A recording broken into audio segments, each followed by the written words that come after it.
Tournament ಒಂದು ವಾರ suspend ಆದಮೇಲೆ ರೆಸ್ಯೂಮ್ ಆಗೋದು May 17 ಅಂತ ಆಲ್ರೆಡಿ ರಿವೈಸ್ ಶೆಡ್ಯೂಲ್ ಬಂದಿದೆ. KKR ಮತ್ತು RCB ಮ್ಯಾಚ್ ಮೊದಲನೇ ಮ್ಯಾಚ್ ಆದರೆ ಅನ್ಸರ್ಟನಿಟಿ ಆಫ್ ಪ್ಲೇಯರ್ಸ್ ಇಲ್ಲಿ ತುಂಬಾ ಕಾಡುತ್ತೆ ಅಂತ ಅನಿಸುತ್ತೆ ನನಗೆ. ಯಾಕಂದರೆ ಎಸ್ಪೆಷಲಿ RCB ತಂಡಕ್ಕೆ ನೀವು ನೋಡಿದ್ರೆ ಜಾಶ್ ಹೇಸಲ್ವುಡ್ ಇಂಜುರಿ ಆಗಿದ್ದಾರೆ. ಟೆಸ್ಟ್ ಚಾಂಪಿಯನ್ಶಿಪ್ಗೆ ಗ್ಯಾಪ್ ತುಂಬಾ ಕಮ್ಮಿ ಆಯಿತು. ಸೊ ಅವರ ಅವೈಲಬಿಲಿಟಿ ದೊಡ್ಡ ಕ್ವೆಶನ್ ಮಾರ್ಕ್ ಬರುತ್ತೆ. ಬೆಥೆಲ್ ಮತ್ತು ಫಿಲ್ ಸಾಲ್ಟ್ ಅವ್ರನ್ನ ಇಂಗ್ಲೆಂಡ್ ಸ್ಕ್ವಾಡಲ್ಲಿ ಆಲ್ರೆಡಿ 15ರಲ್ಲಿ ಅನೌನ್ಸ್ ಮಾಡಿದ್ದಾರೆ. ಶೆಪರ್ಡ್ ಆಲ್ರೆಡಿ 15ಅಲ್ಲಿ ಅನೌನ್ಸ್ ಮಾಡಿದ್ದಾರೆ. ಸೊ ಮುಂಚೆನೇ ಆ್ಯಕ್ಚುಲಿ ಶೆಪರ್ಡ್ ಹೇಳಿದ್ರು, ಇಲ್ಲ ನಾನು IPL ಆಡಿ ಅದಾದಮೇಲೆ ಹೋಗಿ ಜಾಯಿನ್ ಆಗ್ತೀನಿ ಅಂತ. ಇವಾಗ ಇನ್ನೂ ಜಾಸ್ತಿ ಕ್ಲಾಶ್ ಆಗ್ತಾ ಇರೋದ್ರಿಂದ ಏನು ಡಿಸೈಡ್ ಮಾಡ್ತಾರೆ ಅಂತ ನೋಡಬೇಕು. ಲಿವಿಂಗ್ಸ್ಟನ್ ಮತ್ತು ಟಿಮ್ ಡೇವಿಡ್ ಅವರ ಅವೈಲಬಿಲಿಟಿ ಅಷ್ಟೇ ಇಲ್ಲಿ ಕನ್ಫರ್ಮೇಷನ್ ಇರೋದು. ಅದೇನಾರ ಈ ಥರ 4 ಜನ ಮಿಸ್ ಆದರೆ ಎಷ್ಟು ಎಫೆಕ್ಟ್ ಆಗುತ್ತೆ ಅಂತ ಗೊತ್ತಿಲ್ಲ. ಯಾಕಂದರೆ Devdutt Padikkal already ruled out ಆಗಿದ್ದಾರೆ.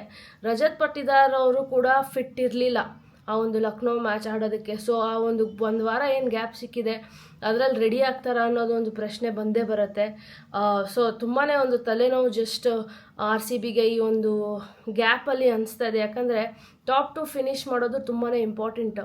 ಯಾಕಂದರೆ ಲಾಸ್ಟ್ 3 ಇಯರ್ಸಿಂದ 3rd 4th ಪೊಸಿಷನಲ್ಲಿ ಏನು ಬರ್ತಾಯಿದ್ರು ಡೈರೆಕ್ಟ್ಲಿ ಎಲಿಮಿನೇಟರಿಂದ ಎಲಿಮಿನೇಟ್ ಆಗ್ತಾಯಿದ್ರು. ಸೊ ಒಂದು ಎಕ್ಸ್ಟ್ರಾ ಆಪರ್ಚುನಿಟಿ ನಿಮಗೆ ಸಿಗುತ್ತೆ ಟಾಪ್ 2ಅಲ್ಲಿ ಬಂದರೆ.